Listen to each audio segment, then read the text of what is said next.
So, folks, we gotta talk about Zohran Mamdani. And it is a good day. We're one day out from our main man winning the New York City mayoral election and, spitting in the face of the establishment, destroying the preconceived notions of the Republican establishment as well. And oh my God, are people losing their minds? Taxis will be replaced by camels. Women will be forced to cover themselves head to toe. NYPD will be replaced with religious police. All hot dog stands will be replaced with goat meat stands. This is what you voted for. And I actually don't recall Mamdani running on the goat meat stands. I am interested to hear more about the goat meat, because goat meat can be pretty tasty, but what method of preparation are we talking? It's nice to see John Rocker still being very, very racist. Yeah, the sun rises on a new day. We got some people here going out and they put out their feelings loud and clear going into the election, and now that Zohran Mamdani has won, the folks who swore to move or swore to blow their brains out on live TV, thanks Alan Dershowitz, man who's currently embroiled in a dazzlingly complicated pierogi scandal.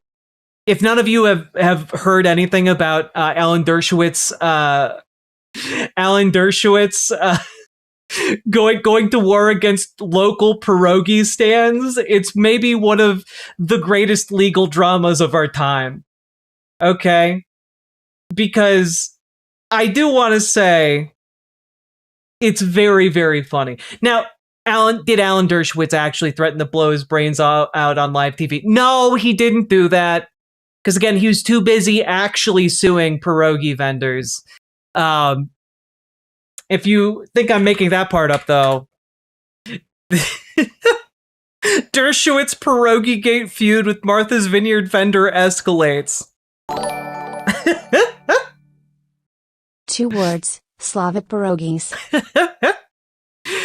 Threatening legal action against a Martha's Vineyard farmers market vendor who refused him service over the celebrity attorney's past clients.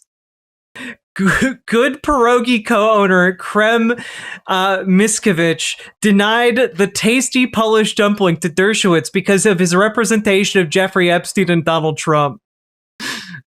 Dershowitz compared the incident to McCarthyism. There was a second confrontation between the pair on Wednesday when Dershowitz returned to Miskovich's stand looking to buy another pierogi. The pierogies were just too good, and he kept trying to go back to buy pierogies, and the owner of Good Pierogies didn't want to sell the goddamn pierogies. This is literally a Seinfeld bit. It's literally...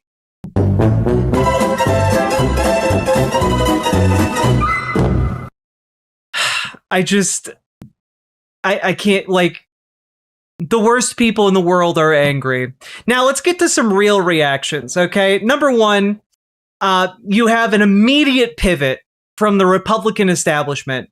Here is Mike Johnson earlier today on the steps of the Capitol, trying to smear the Democrats while repositioning Republicans as the reasonable ones in the room. Well, the economy and healthcare are 2 of the primary issues in the country, clearly, and that's why we are delighted to run on our record. We are addressing that. We are delivering for the people. We are fulfilling our promises. Basically, reporter asks, with Abigail Spanberger and such winning so commandingly, what do you have to say about that? And dude is talking about how they're happy to run on their record on healthcare and the economy. The economy is doing so shitty. The only reason we are not currently in a massive recession is because 7 AI companies are generating 40+% of the GDP of our country. Everything else is in the shitter at the moment. And not only that, but they are cutting $1 trillion from Medicaid. And they're trying to destroy Obamacare with no replacement whatsoever. Like, their record is dog shit. I'm legitimately surprised he didn't respond by saying that he didn't know because he's so very busy. Genuinely, but also, like, if there was a god that cared about people lying, that god would have smited him down where he stood just then, because, like, he's lying so loudly.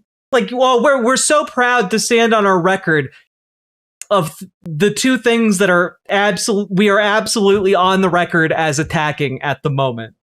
Like, it's just insane gibberish.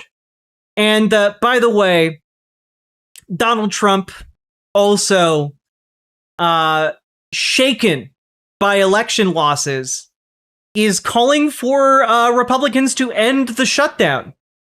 Last night it was not expected to be a victory. I don't think it was good for Republicans. I don't think it was good. I'm not sure it was good for anybody. But we had an interesting evening, and we learned a lot. If you read the pollsters, the shutdown was a big factor. We have to get the country open, and the way we're going to do it this afternoon is to terminate the filibuster. And it's possible you're not going to do that. And I'm going to go by your wishes. You're very smart people. We're good friends. But I think it's a tremendous mistake, really. It would be a tragic mistake, actually.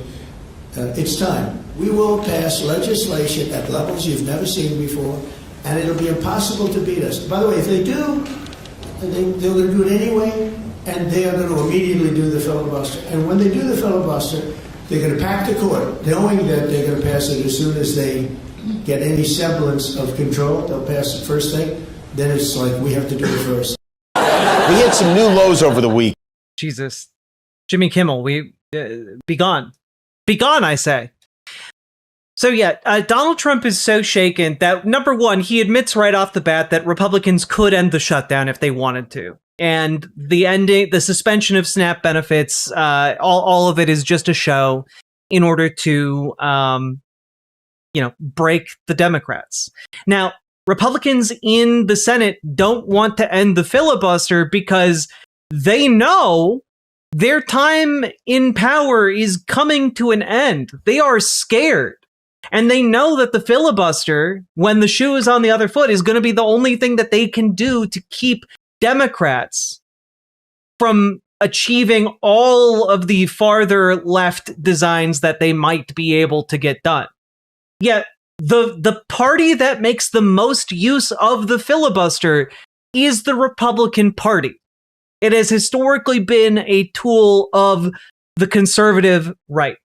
And, like, he's going out there and trying to call for it to be eliminated because he knows they're cooked. Or at least the people around him who actually pay attention and have some level of functioning brains are aware that they're cooked.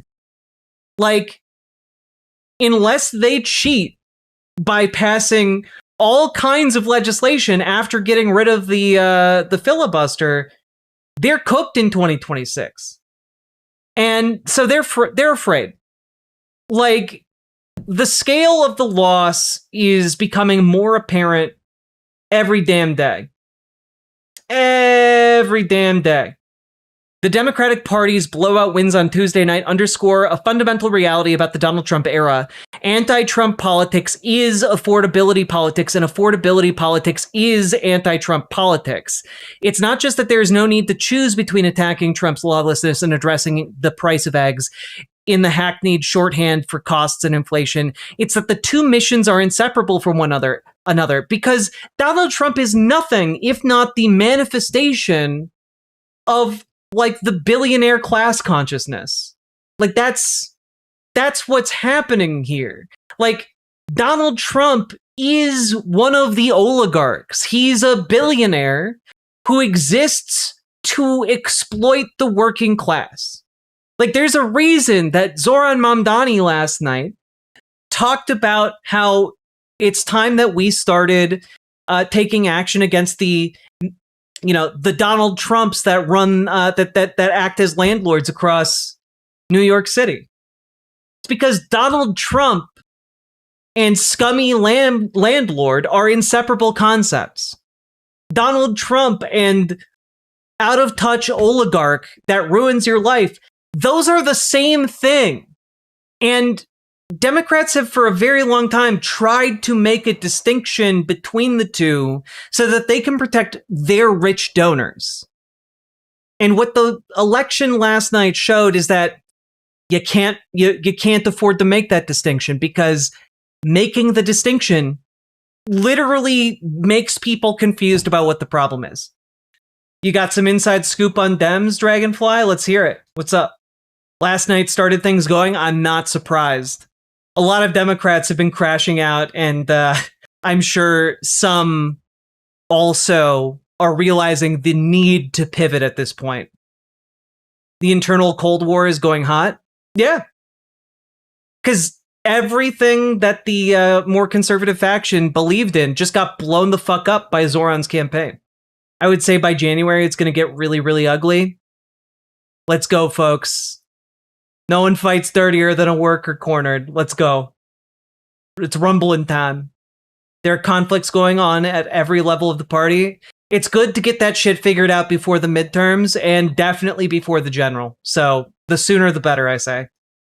With that being said, time to look at some of the crash outs on Zohran Mamdani from conservatives, and also from libs who lived too close to the sun, like Deborah Messing, who someone should check on Deborah Messing, posting things like this. Hope she's okay.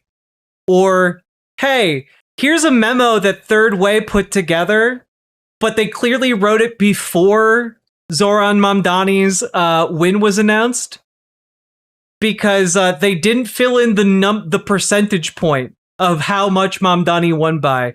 Mamdani underperformed Harris and every New York City mayor elected in the 21st century.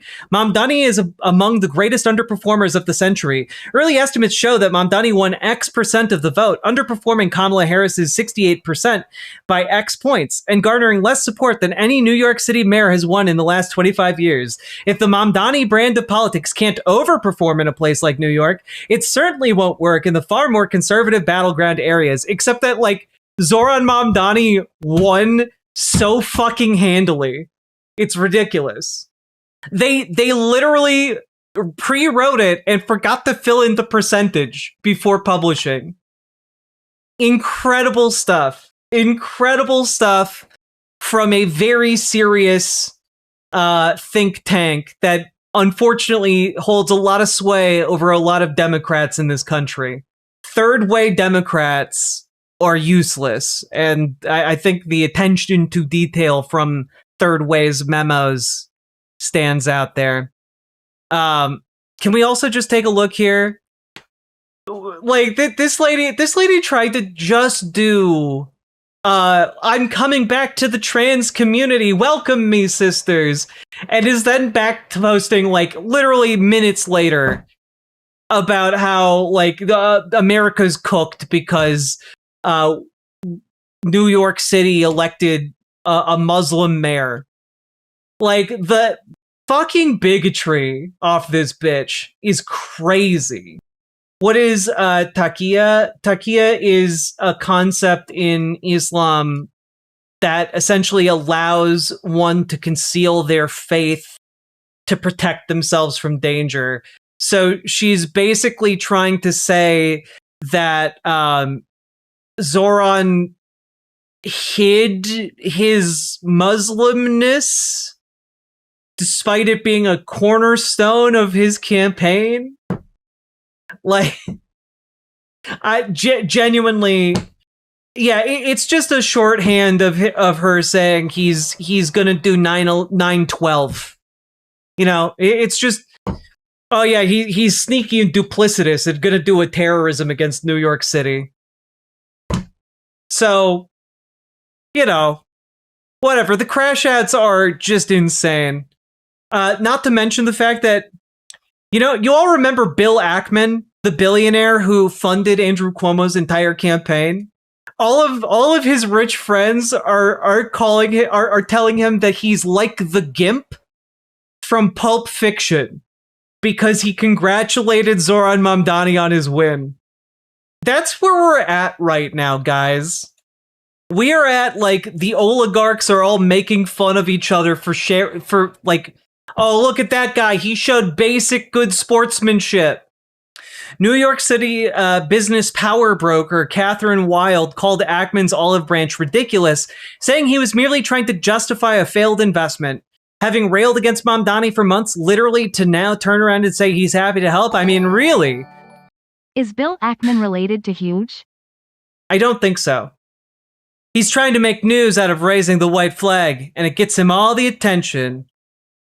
Cliff Asness, which, damn, what a name, the billionaire boss of AQR Capital Management, likewise ripped Ackman's Mamdani overture as Gimp-like. He also questions Ackman's self-awareness, citing Ackman's past criticism of Mamdani's refusal to condemn Hamas in the wake of its October 7th attacks on Israel. Which, I do want to mention, Zohran has condemned Hamas for its attacks on civilians. Like, he has a consistent moral framework. Also, remember how we just did a segment talking about, like, managers of, like, venture capital firms that don't know anything about tech, but are very rich and just willing to throw their money into blenders in order to, like, support AI and such?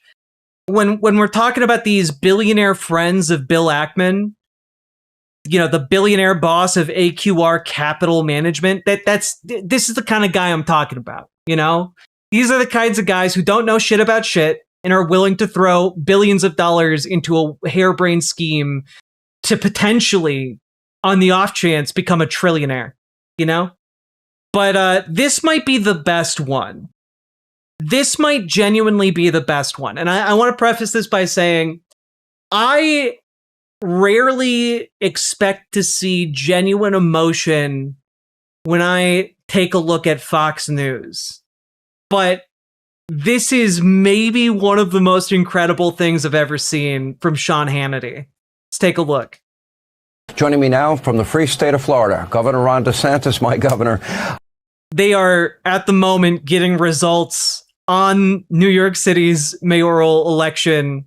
Okay, I'm literally in tears. I'm having a hard time keeping a straight face, only for this reason. I have really funny friends, and my funny friends are sending me, one is a meme of the Statue of Liberty, you know, sitting down, smoking a cigarette. F it, I'm going to move to Florida. The other one has a picture of Mamdani, and it says, Realtor of the Year in the state of Florida. It's cracking me up. Well, first, Sean, I'm glad you cleared up that you're not going to Ireland, because if it was a trade where Florida had to give up Hannity in exchange for Rosie O'Donnell, I would veto that trade on behalf of this free state of Florida. Don't you worry about that. Listen. He's just like sobbing in the background. I'm grateful I have a good governor. There you go. This is a guy, you can hear him sniffling. Mamdani, he wants to take down the Columbus statue. I've already said, if they take that from Manhattan, we'll take it in Florida. Hey, if they want to put the Statue of Liberty in Lake Okeechobee, we'll get that done as well. But why would you guys want the Statue of Liberty in Florida? You guys hate that fucking statue. Like, that statue is the epitome of these kids would be mad if they could read. That King of the Hill meme, because, like, you guys love the Statue of Liberty right up until you see what's engraved on it. I think he's going to win, and I think it's an incredible act of ballistic podiatry, shooting yourself in the foot by New York City voters. I mean, this is a guy who does embrace Marxist economics. He claims he's going to lower everyone's costs by having the government. Why Sliwa got the hat on? He's always got the hat on. It is abnormal for him not to wear it. Run grocery stores, and the only people that... When is the next time Hannity's on screen here? Is it not for the entire rest of this? Oh, okay, here it is. million people left the state of New Jersey. That is a math problem. And I mean this sincerely. I wanted Mamdani to lose for my friends that remain in New York. I wanted Chitterelli to win. I don't know if you know this, but I went up and I did a town hall. Polls showed that he had a shot. I wanted to give him an opportunity to make his case. But math does not lie. Losing 250,000 residents in the last 3 years from his last election, that is an overwhelming number. Can you explain to the country exactly how profound mass migration has been out of states like New York and New Jersey and Illinois and even California, and what a... Yeah, but the people moving are poor working class people because they can't afford to live there anymore. Not the flight of billionaires or millionaires. Positive impact it's having on states like Florida, Texas, the Carolinas, Tennessee. Does he get it back under control by the end of this here?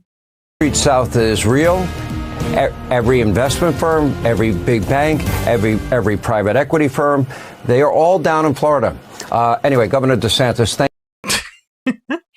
Flee! Flee for your lives! There's no other place you can exist. You must flee to Florida. The Mamdacalypse is upon us. I can't. I can't, dude. It's so silly. Also, can we just briefly, I have no intention of watching again an entire Ben Shapiro episode here, but this is delicious. Well, we're here. Zohran Well, we're here. Mamdani, the new mayor of New York, Abigail Spanberger, the governor-elect of Virginia, Mikey Sherrill, the governor-elect in New Jersey. We'll go through all the results, what it means for the country, and that shocking socialist speech from Zohran Mamdani last night. First, you may know, here at the Daily Wire, we don't always agree, actually. Friendly Fire is the show where Matt Walsh, Michael Knowles, Andrew Klavan, and I get together to disagree live for the entire internet to see and... God, that sounds so miserable. Let's fabricate disagreements amongst each other so, we don't accidentally hire someone like Candace Owens ever again, who's just going to go full anti-Semite. Comment on what could possibly go wrong. Well, a new episode of Friendly Fire premieres in 2 weeks on Daily Wire Plus. And this time, we're also going to world premiere the official trailer for the Pendragon Cycle, The Rise of the... Oh, shit. The Pendragon Cycle... I genuinely didn't think that would ever get released. I can't wait to see what a piece of shit that is, because you all know there's no shot they made something good or interesting there. And only on Friendly Fire, November 19th, 7 p.m. Eastern on Daily Wire Plus. You did it! You really finally did it, you maniacs! You blew it up! Damn you! Well, I mean, the statue... Ben, are you making a reference to a movie from 60 years ago? What was that bit? That was from Planet of the Apes. Statue of Liberty, we're in New York, and the Statue of Liberty is half buried in sand now, and Charlton Heston is just yelling at it because of what New York City just decided to do, which was by an overwhelming margin, actually. Yeah, yes, the election of Zohran Mamdani, exactly the same scenario that took place in the hit cinematic film Planet of the Apes. Hand over the financial center of planet Earth to a Marxist pro-jihadist named Zohran Mamdani, who has never... Why? Like, we are less than a minute into him actually talking about this topic, and like, he's already lying. Like, that's how desperate they are to smear Zohran Mamdani. They can't talk about him like a normal guy.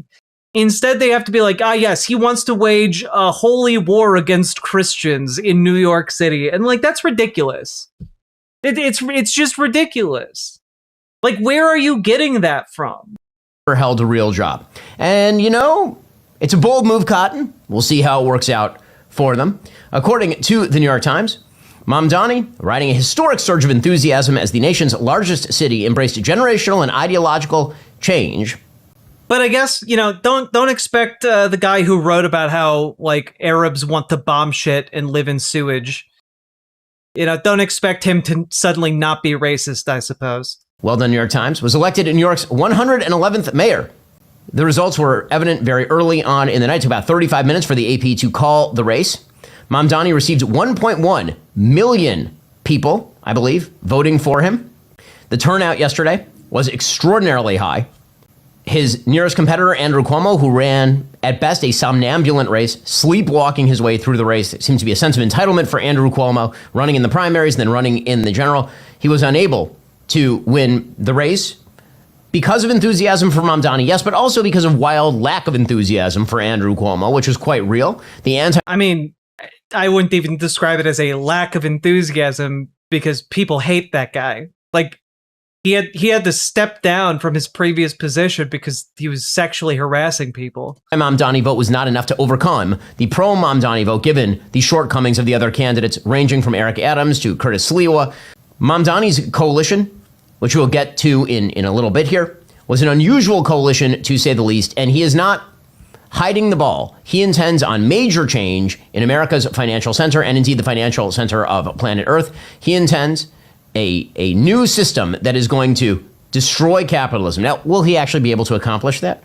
You know, there are some checks on him. He's got a 51-member city council that he has to run things by. And many of the promises that he has made are third-grade running for school president promises. Free ice cream.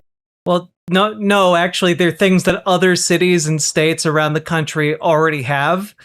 They're very reasonable asks that would have immediate benefit to working people's lives in New York City.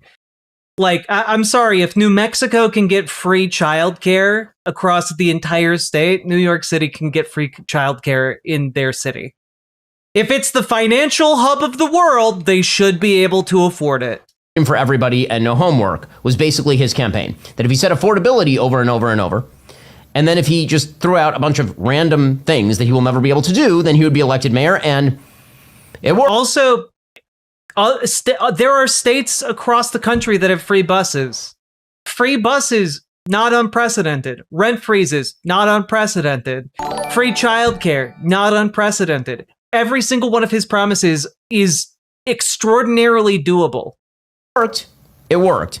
We now live in a political era characterized on both sides by people accurately diagnosing problems and then not accurately diagnosing any solutions and saying, if you give me ultimate power, I will solve it for you.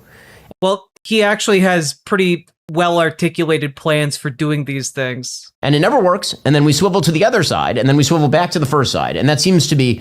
Taxing people in order to provide more goods and services from the government? It'll never work! Why, you think you can just tax the rich and build more roadways and keep up bridges more effectively? What is this, Candyland? Cycle that we are in currently. I want to get more into Mamdani in a moment, but I first want to explain to you the rest of the news that happened last night. Abigail Spanberger also won. Now, tell us more about Mamdani. Jersey. Not a gigantic shock because there are almost 900,000 more registered Democrats in New Jersey. Democratic Party, the progressive wing of the Democrat, where they think we are and how much they truly, truly despise status quo of America and America historically.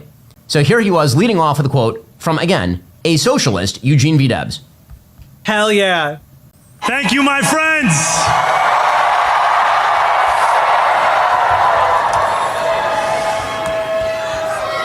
The sun may have set over our city this evening, but as Eugene Debs once said, I can see the dawn of a better day for humanity. Huh.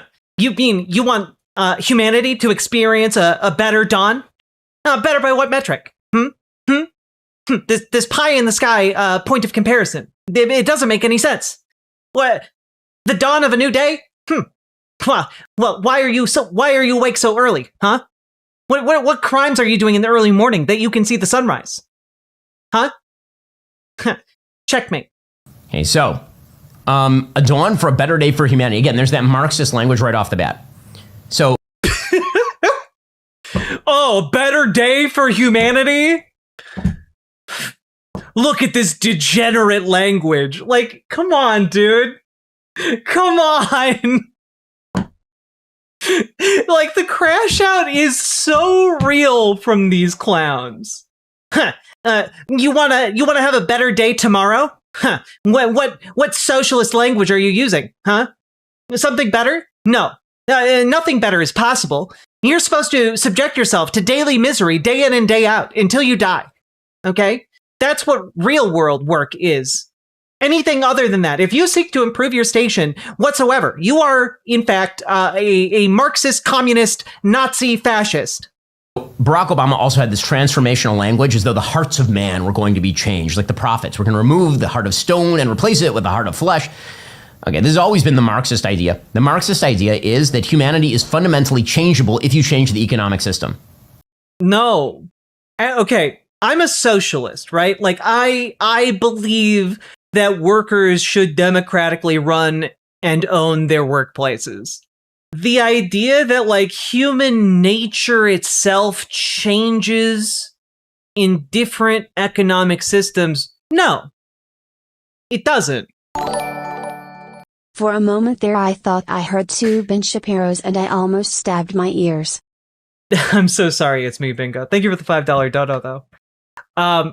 But what is the case is that human behavior changes in different economic systems because different behaviors are incentivized in different economic systems.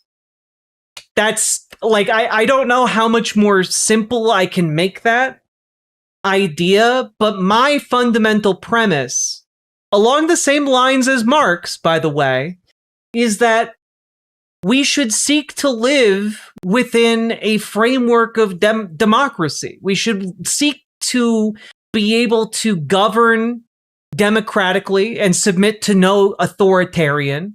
And we should seek to run our lives democratically, submitting to no arbitrary authority. And what method do we have to not have, you know, the whims of fate dictating who is in authority over us? It's called democracy.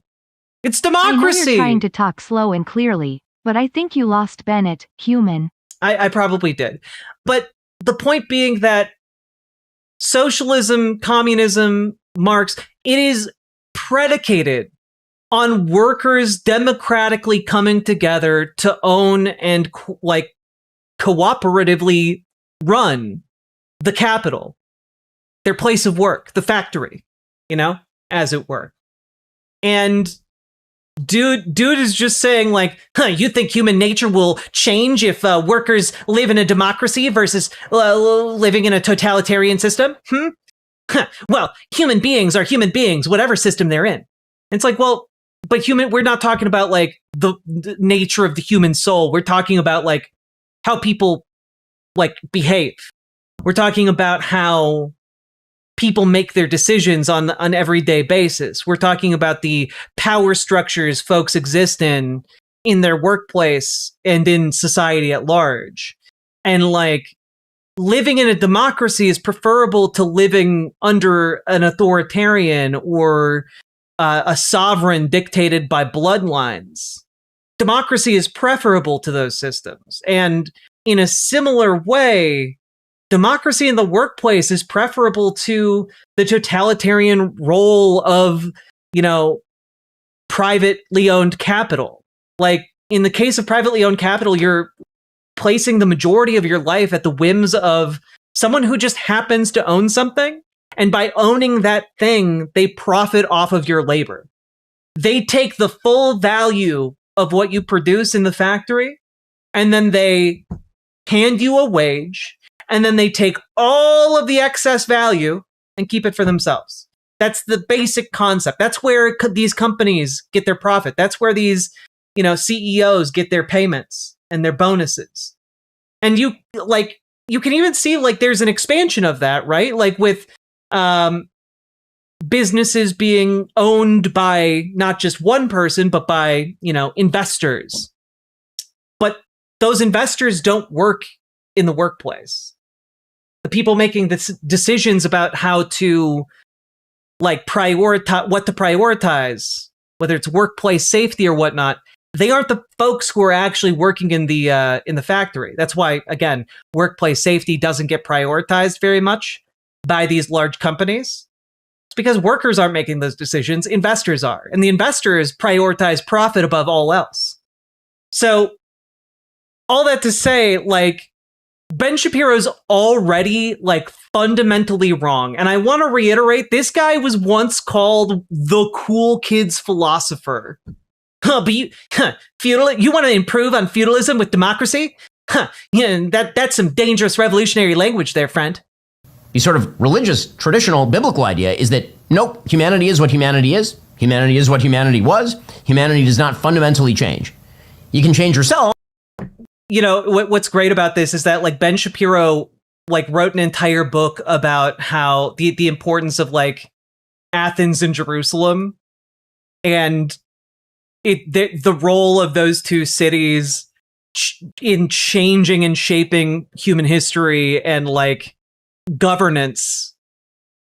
And to be saying this shit, it just flies in the face of his own previously stated premises. If you take on certain actions or if you accept certain things into your life, but humanity itself. Exactly, Coder Joe. OSHA regulations are written in blood because the companies didn't care about safety. Yep. Is not changing. The Marxist idea is that all the evils of humanity are created by the economic system, and so if you change your systems, then there will be a better day for humanity. Not just for New York, but like humans will change. Okay, he then continues by posing a false dichotomy in which he suggests that the wealthy and powerful in New York have been controlling. I just have a question for a moment. Just one question. The mayor of New York was Bill de Blasio, who was basically a communist not very long ago. Eric Adams can hardly be said to be a scion of Milton Friedman or Frederick von Hayek. New York City has not been the preserve of the dominant elite financial class in terms of governance for quite a while here. And in fact, the history of New York City is very much a sort of class warfare zone. The 60s and 70s, under, for example, John Lindsay, they turned into a class warfare zone. Yeah. Who's the one pursuing the class warfare, though? Just out of curiosity, what small group, when talking about class warfare, stands to gain from it? Socialism is great until you run out of someone else's money. That's interesting, because the capitalist class ran the working class out of money. We're just saying it's your turn to pay. Exactly. It's me, Bingo, and thank you for the $10 super chat. But, like, the capitalists in the class warfare equation stand to gain the most. It's why they spend billions of dollars on lobbying and, like, buying political favors. The entire premise here is that the class warfare is workers demanding livable wages and billionaires demanding everything. Like, the fundamental dichotomy here is that billionaires have denied working class people the ability to subsist. It's why Walmart, one of the most profitable companies in the United States, with one of the wealthiest families in the United States running it, has its everyday workforce on government assistance. They don't pay their workers enough to eat. They don't pay their workers enough to pay rent. And instead, their workers need to subsist via government subsidy. The government effectively turns taxpayer money into a direct subsidy for the Walmart Corporation as a favor to the billionaire owners of Walmart, so that Walmart doesn't have to pay its workers a living wage. The class warfare that exists right now is essentially folks who are on Walmart wages saying, we need more money in order to continue to live. And on the other hand, on the other end of that equation, you have the Walton family saying, we would like our 67th mansion and a super yacht that has 3 other smaller yachts inside of it.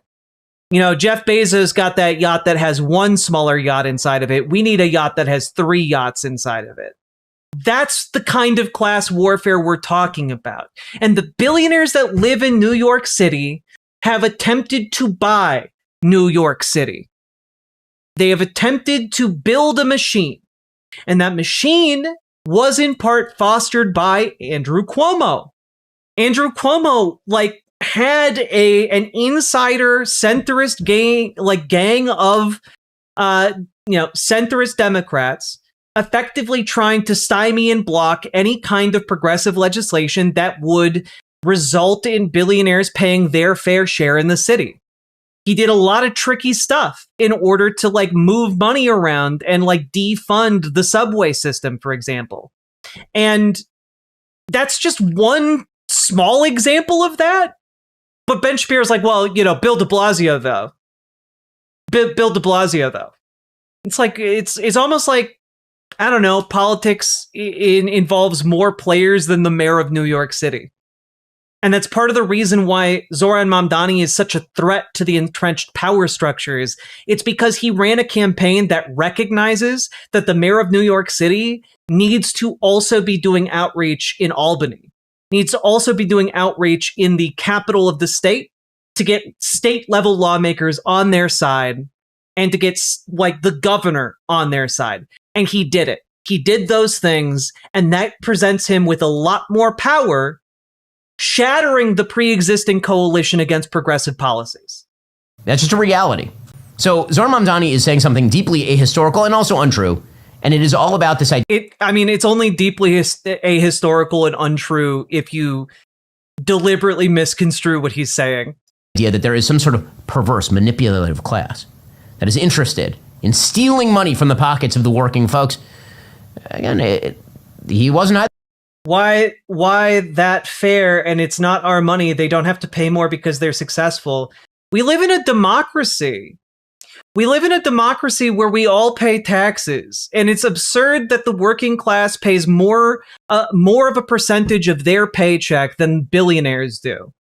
You look at the current taxation system and you think it's fair that the poorest people in our society pay more of their meager incomes in taxes than the wealthiest 0.1% of our among us? No, that's not fair. The folks who whine about it not being fair, oh, it's their money. We live in a society with each other. We live in society with each other. We live in not just a society, we live within a democracy. A democracy is designed to serve the people, not the oligarchs. And you need to understand, unless you're an oligarch, democracies are not made to serve the rich and the powerful. They are made to serve us, the people. It's why our founding documents say, we the people, and not we the rich, we the millionaires and billionaires. It doesn't fucking say that.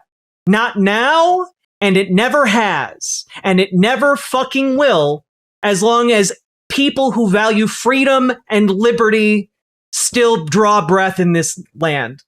The ball here.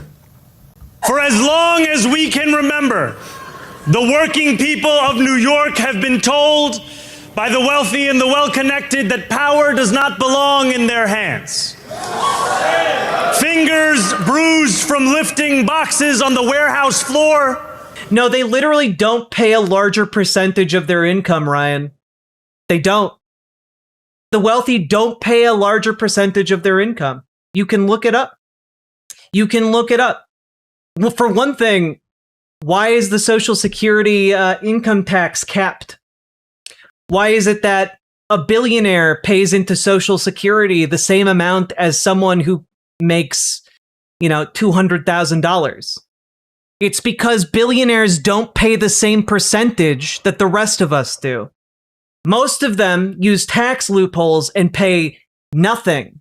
There are years where you have paid more in taxes than the richest motherfuckers on the planet who live in this country. I paid $125,888 in taxes this year. That's more than 100 families. You know what? My position is you should pay more in taxes.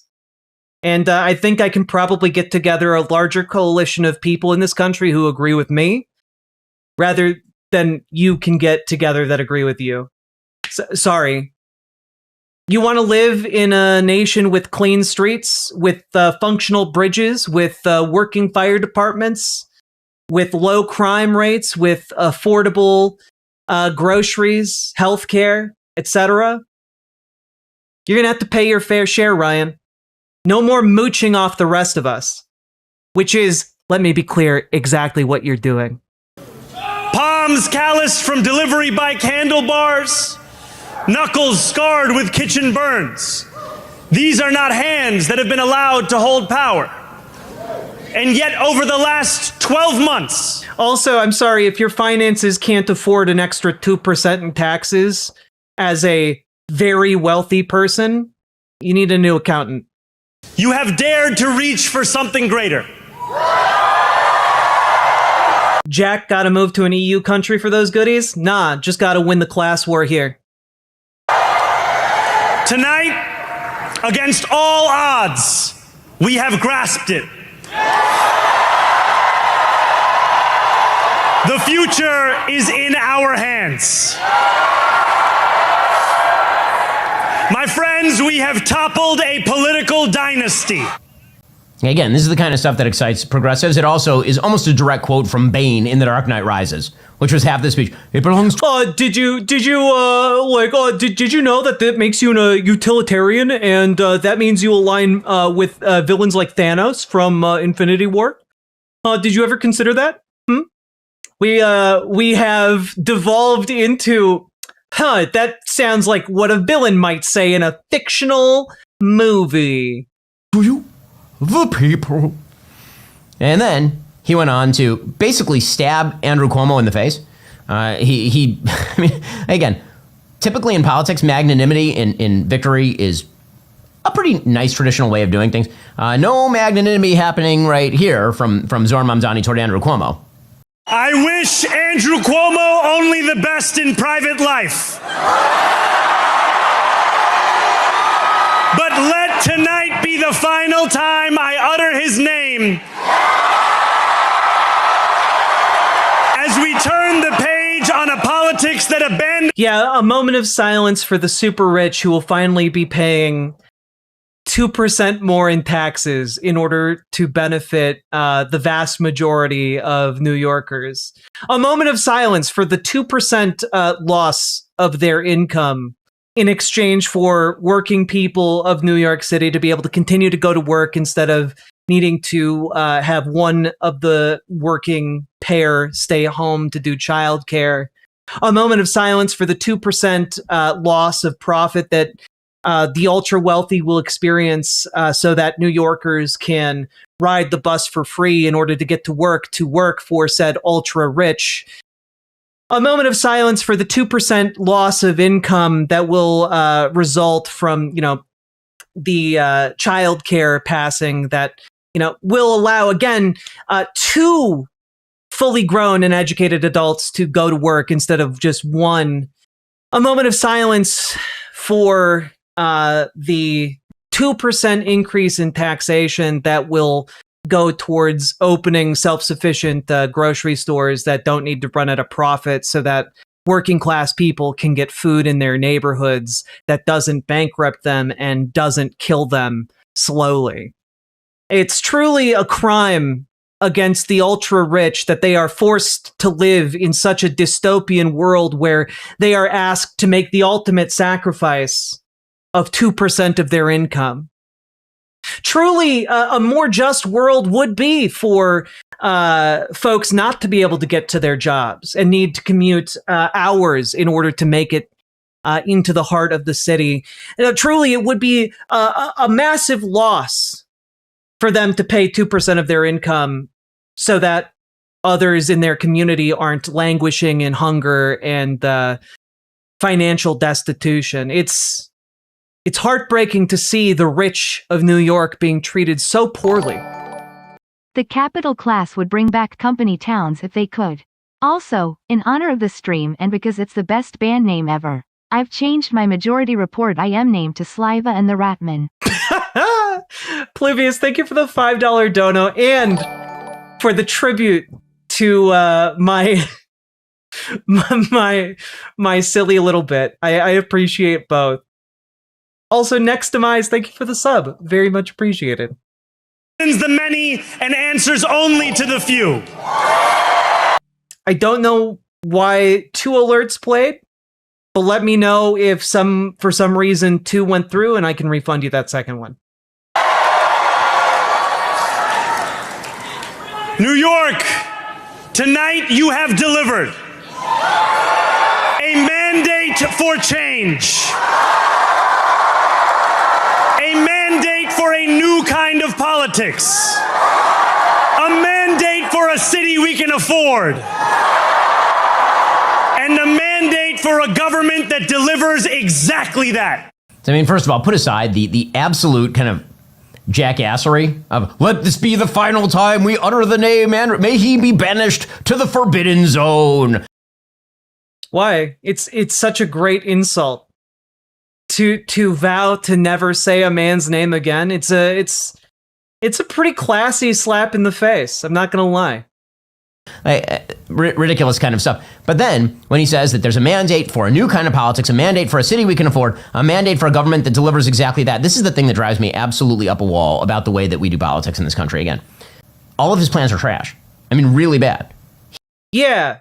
What kind of financial benefit could there be in making sure working people can get to their job and are free to continue to be employed rather than doing childcare?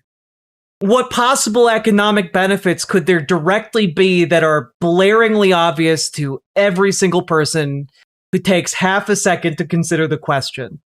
Gee whiz, what kind? I just can't think. I can't think of any benefits for people having good quality food that's being made available at cost rather than at a profit in places where there aren't any grocery stores.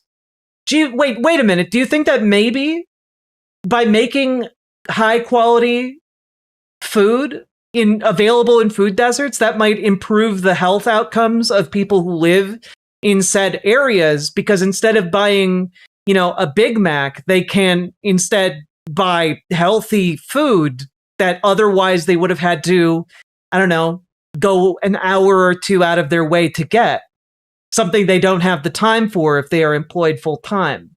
It kind of seems like that would have a numerous downstream benefits of having healthier people more free to do work and more enabled to get to their workplaces. Gee, I just can't think of any of the economic benefits that might flow from that. No, it's truly a crazy pipe dream. He says that there's a mandate for change. There's always a mandate for change. That's literally what elections are. They are a mandate for change. Yeah. An election is a mandate for change. Don't look at the results of the election to gauge the strength of the mandate. Just every election is an equal mandate for change. When there's a party change, when there's a person who changes, it's a mandate for change. But the question is a mandate for what? If the idea is there's a mandate. And I do want to make a point here, which is that in this particular circumstance, there isn't a mandate. There's a ma'am date. Or mom date? Mom date. In New York City. Damn it. For him to hem in the police in favor of social workers. Or for free buses. As I said on CNN's live stream last night, I'm very much looking forward to never having to pay for a hotel again in New York City. I'm just going to ride the buses around. I'll just get on. They're free. Fuck, please. Ben Shapiro, please stream yourself doing that. For the love of God, I want Ben Shapiro. Okay. My challenge to Ben Shapiro. Ben, I want you to do that. Next time you are in New York City, and after Zohran Mamdani has made the buses free, I challenge you to, instead of getting a hotel room, ride around on a bus for free instead of getting a hotel room for the duration of your stay. I would love that. That is content, baby. I know the Daily Wire is struggling. He could make an entire media event of it. I would love to see that, because the idea of Ben Shapiro being able to stand being around a wide variety of different New Yorkers for any length of time is genuinely not imaginable. Like, this man is afraid to like get on the subway. You think he's going to get on a city bus? Nah, dog. They can't kick me off. Why the hell not? As long as I don't get stabbed in the face, which may very well happen in a city of New York governed by Zohran Mamdani, who... Why would anyone stab you in the face? When people make buses free, violence on buses goes down. Thinks that the police are inhibitors of human freedom. It's pretty incredible. Okay, he continued by talking about the people he thinks were forgotten. And you'll notice the coalition again. Zohran Mamdani believes ever since the subway sandwich hero in DC threw a sandwich at that ICE officer, Ben Shapiro's never been able to look at a footlong the same way. Every single one of them might be a weapon in disguise. Believes that his coalition is new immigrants to New York City who have been culturally dispossessed in some way by, I suppose, the great white superstructure. You showed that when politics speaks to you without condescension, we can usher in a new era of leadership. We will... Yeah, like Asmodeus, Deviluke, having been to New York City and ridden the subway, like, I completely understand the appeal. The subway was clean. It was like no one bothered me. I was able to use it like very easily to get around. I was able to just ride it for like 20, 30 minutes and get where I wanted to go without a car. And like no one hassled me. People left me alone, minded their own business. And like I was able to go around and do all kinds of things, again, without needing a car. It was some of the coolest stuff. Like, I come from Minnesota, where you basically need a car in order to get anywhere outside of the Twin Cities metro area. And there's a lot of stuff out there that you need to get to, you know, doctor's appointments, whatever. And like, but you can do everything on foot in New York City. It's incredible. Like, the subway system and the buses are genuinely amazing. Fight for you because we are you. Or as we say on Steinway, ana minkum wa ilaykum. Oh, is Ben Shapiro going to say that he spoke another language? It's scary. Thank you to those so often forgotten by the politics of our city who made this movement their own. I speak of Yemeni bodega owners and Mexican abuelas. Hell yeah. Senegalese taxi drivers and Uzbek nurses. Hell yeah. Trinidadian line cooks and Ethiopian aunties. Hell yeah. Imagine playing clips from this and trying to make it seem like the most charismatic politician of our time is actually a violent, bloodthirsty jihadist, while he's just smiling and being like, "We value our Senegalese taxi drivers, yay!" And like, it's genuinely insane to me, because this guy's one of the few politicians that I could see unironically, like, just being in a Muppet movie. Kind of like how Michael Caine is like a human being in a Muppet world, in a Muppet Christmas Carol. I can envision Zohran Mamdani as basically being the main character of some kind of Muppet-based narrative. And like, it's really hard to make him look like the bad guy here. As in, he's just such a good person. Yeah. Like, I don't know. Can you imagine Andrew Cuomo in a Muppet movie? No, you can't. And you know that if he was, he'd do something inappropriate to those puppets. Yes, aunties. Yeah, and that yes, aunties line was a nod to the fact that he said that his auntie, who is not in fact his aunt, was victimized by 9/11 because people gave her... Yeah, holy shit. Get Zohran Mamdani on Sesame Street yesterday. Nasty looks on the subway, supposedly in a completely non-confirmable story. Notice the litany there. Again, who's not included? Who's not included? Native-born New Yorkers, right? That's not included. White people of any stripe, not included. Yeah, you didn't list literally every kind of person that exists in New York City, so you are clearly trying to destroy the city from within. Ben Shapiro is such a little dork. Why didn't you say white people? Why didn't you mention Albanians? Huh? What? Where was your shout out to the people of Rojava? Huh? Why didn't you talk about the plight of the white South Afrikaners? Huh? You didn't mention any of them, and I'm sure there are some in New York City. What about people from Kentucky? You didn't mention them either. Do you just think people from Kentucky should die, Zohran Mamdani? Clearly you do, because you didn't mention them in your speech. Like, this is the level of bad faith Ben Shapiro has to operate on in order to try and make Zohran Mamdani seem like a bad guy. And that's the coalition. This frame makes him look like such a smarmy little man. Well, because he is. He's both little in stature and little in soul and appearance. You know, like, he's just... His aura is small. His frame is small. His vision is small. He is a man blighted by smallness. But most of all, it is his heart that is small. That he sees as his coalition, pretty clearly. Zohran Mamdani, why didn't you give a shout out in your speech to failed screenwriters? I felt personally called out by that. I have at least 6 scripts, and I'll have you know that I am producing all of them right now, and we need money at the Daily Wire, and the 2% tax that you are trying to levy will actually kill the production of all of our films.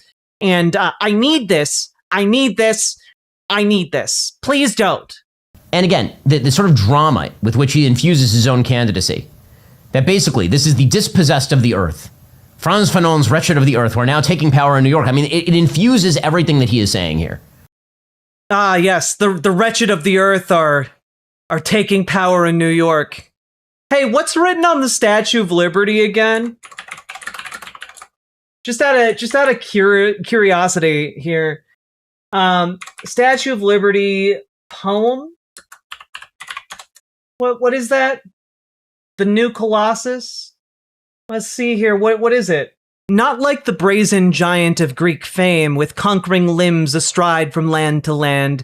Here at our sea-washed sunset gates shall stand a mighty woman with a torch, whose flame is the imprisoned lightning, and her name Mother of Exiles. From her beacon hand glows worldwide welcome. Her mild eyes command the air-bridged harbor that twin cities frame. Keep ancient lands your storied pomp, cries she with silent lips. Give me your tired, your poor, your huddled masses yearning to breathe free. The wretched refuse of your teeming shore. Send these, the homeless, tempest-tossed to me. I lift my lamp beside the golden door. But again, the Ben Shapiros of the world are too small to read such a message engraved upon the Statue of Liberty. They're too small to conceive it. Too small to believe it. He continued. Now I know that I have... What was that from? It's literally engraved on the Statue of Liberty. ...asked for much from you over this last year. Time and again, you have answered my calls. But I have one final request. New York City, breathe this moment in. We have held our breath for longer than we know. Again, that's a reference, I assume, to BLM and the idea that we can't breathe and all the rest of this kind of stuff. Again, the idea is... I actually am not entirely sure that is actually a reference to BLM. It might be, but I think that he's clipping it out of context. Like, what? That there is a perennial underclass in America, and now he has liberated them. We have liberated them to take over the city. If you're a business owner, man, you should be running for the hills. If you're a person who pays taxes in the city, you should be scared out of your mind, truly. In fact, yeah, you might be expected to pay an extra 2% in taxes to make buses free. And the thought should terrify you. You should shit yourself. You should evacuate both your bowels and your bladder. You should just be like preemptively rigor mortising yourself, okay? There's nothing you can do. You've been mom dominated. Nailed it. In fact, I asked our friends and sponsors at Comet, which is a project of perplexity, please provide me a chart of percentage of total taxes in New York City paid by tax bracket. Jesus Christ. I asked an AI to give me a chart.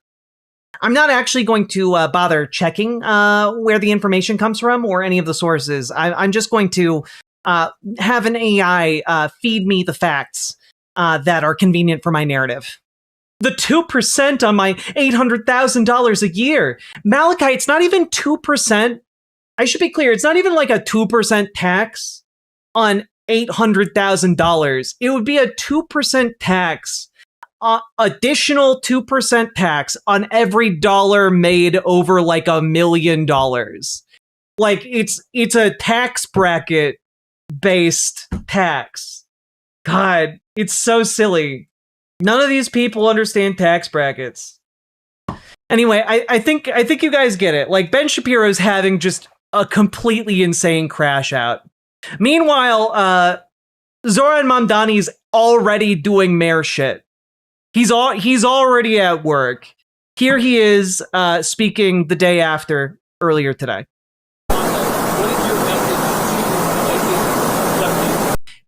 He's being asked about ICE agents. My message to ICE agents and to everyone across this city is that everyone will be held to the same standard of the law. If you violate the law, you must be held accountable. And there is sadly a sense that is growing across this country that certain people are allowed to violate that law, whether they be the president or whether they be the agents themselves. And what New Yorkers are looking for is an era of consistency, an era of clarity, an era of conviction. And that is what we will deliver to them. And I am looking forward to having conversations with Mayor Adams and his administration about the work of the transition. Is that Lena Khan? Yes, Lena Khan is part of his transition team, and fingers crossed, might be working for him. We'll see. I know she's working for him right now, but I mean working for him on a more permanent basis. To ensure that the handover is a seamless one, and that it is one that benefits the shared work we all have to deliver for the people who call the city home. Thank you. Honestly, just king shit. Who's Lena Khan?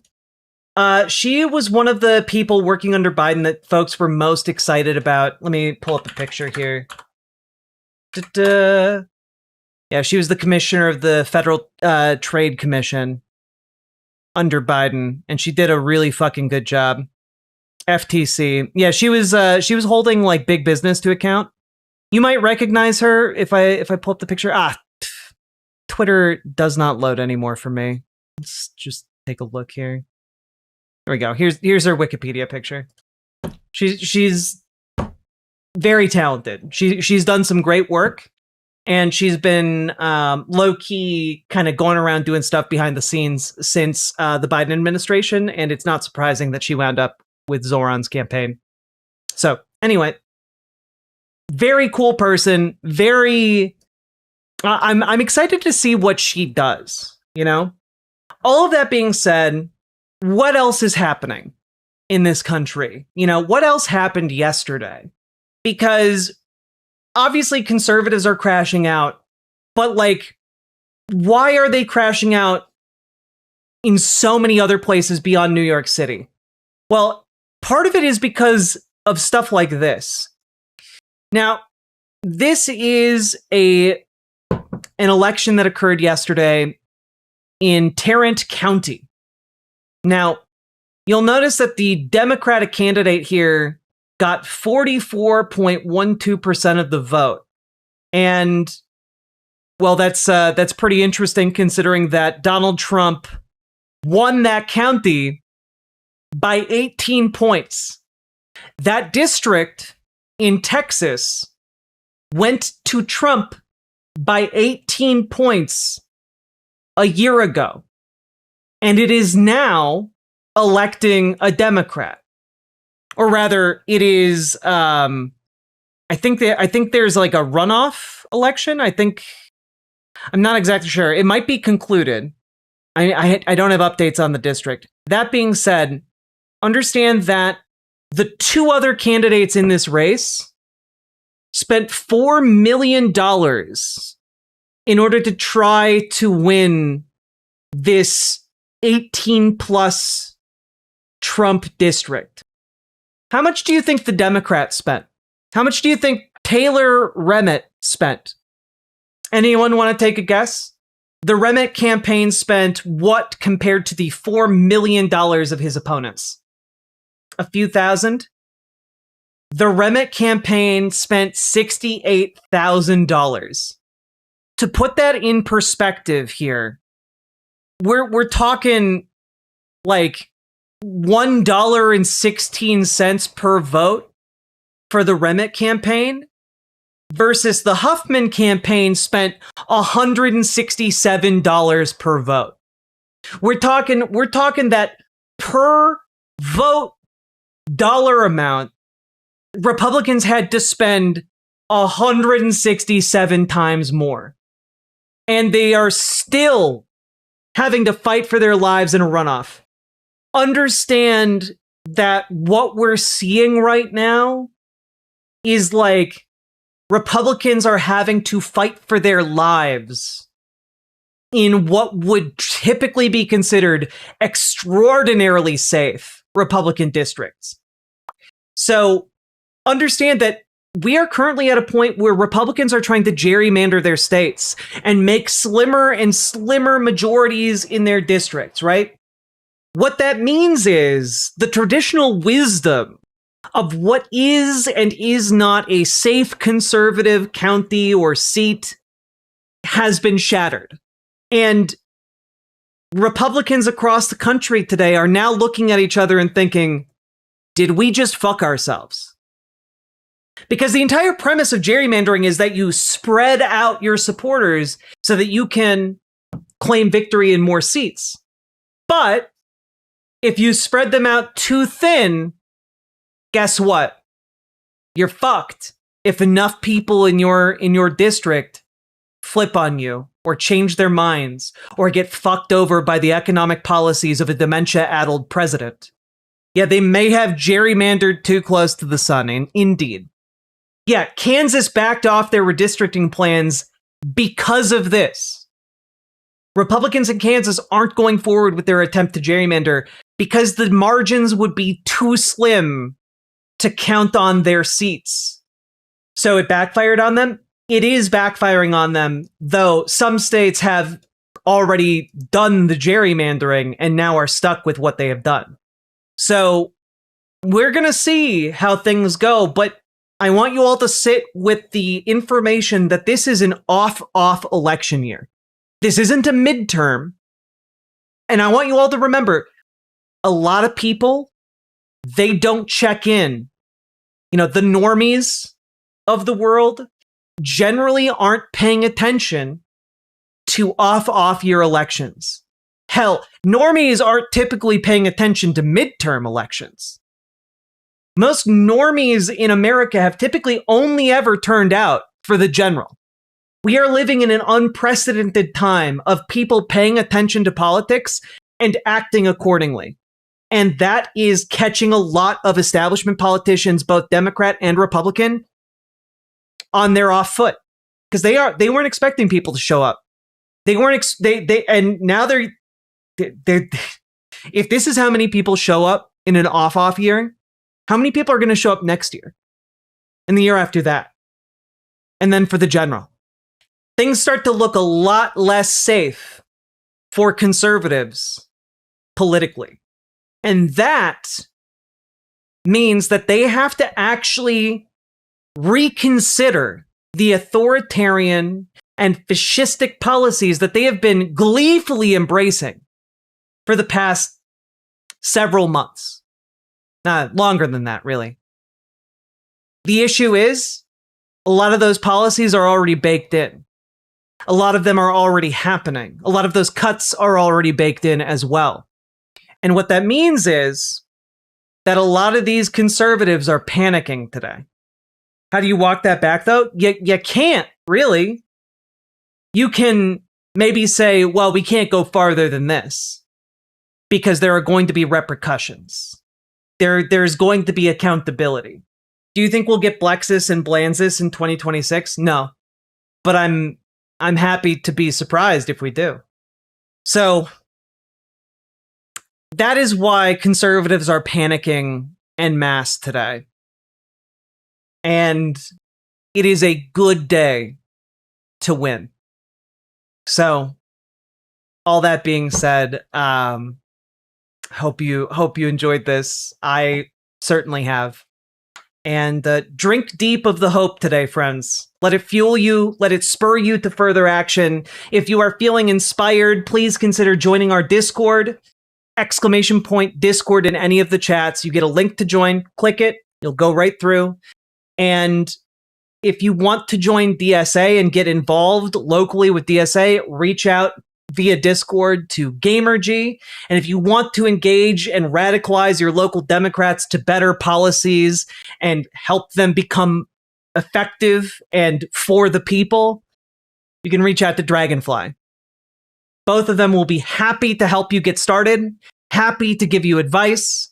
And there are also channels in the Discord for you to connect with other folks who have already taken those steps. And I do encourage you to use them.